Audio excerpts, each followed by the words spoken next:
A staple in every single game in the series since the original, Zelda's fairies are an important and famous part of the series. But despite how prominent they are, how much do we actually know about them? Where did they come from, and why do they help Link at all?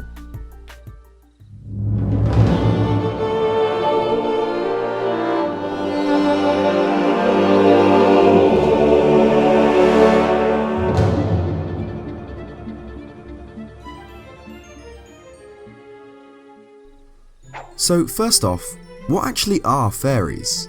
Well, they can actually be broken down into a few categories, at least that we've seen.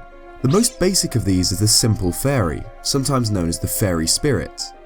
Fairy spirits are the most common fairy, and perform a huge variety of tasks ranging from simple healing to being intelligent companions.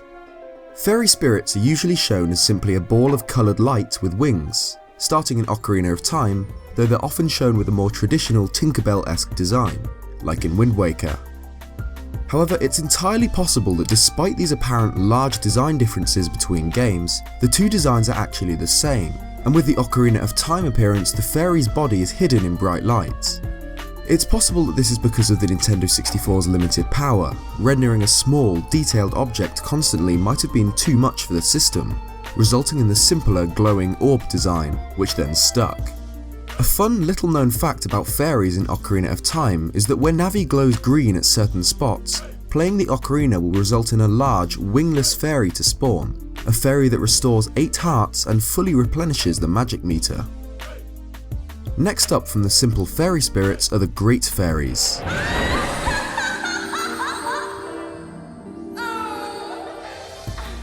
Usually found in hidden fairy fountains, they're far more powerful than fairy spirits, and often reward Link with upgrades to his gear such as larger wallets or spells. It appears that the great fairies have some sort of control over lesser fairies, which they can command to heal Link. In this sense, they form the elite of the fairies and could be considered the leaders of the species. But great fairies aren't the most powerful fairies. There's another, much rarer class of fairy, the Fairy Queen. Though the Fairy Queens appeared in a few games, for the most part they aren't really anything more than great fairies, very similar in design and purpose. There is one that stands out however, in the Wind Waker, where the Fairy Queen is a childlike being described as being much greater and much more powerful than the great fairies. The Queen of Fairies is one of my favourite characters in the Zelda series, weird, quirky and mystical, which is 3 of the words I'd use to describe Zelda games in general. She's found in the Mother and Child Isles, where she grants Link the fire and ice arrows. Her design is strange. She is childlike and ethereal, notably holding a puppet of one of the great fairies, showing the power she has over them and suggesting that she's the one controlling them. And I haven't been the first to notice the similarities between the Queen of Fairies and another Zelda character, Fi.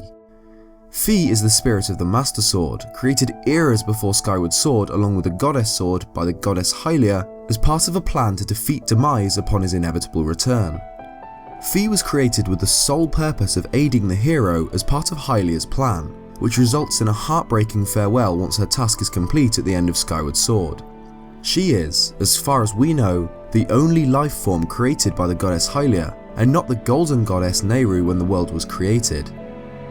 But here we have the Queen of the Fairies, another character working in Link's interests with a design very similar to Fi. What if the Queen of Fairies, or in fact all fairies, were created by the goddess Hylia as part of her plan to protect against Demise's return and help the hero? This would explain why the fairies, despite being intelligent beings, willingly and unfailingly give themselves up to heal or revive Link. They were created solely for that purpose. Fairies have helped Link in every single game in the series, acting as guides, companions, healers and more, all for the good of the hero's quest. Could they have been created by Hylia specifically for this purpose? This would explain why the most powerful fairy we've seen so far in the series, the Queen of Fairies, bears such a strong resemblance to Fi. They were both created by Hylia before Skyward Sword to help the hero.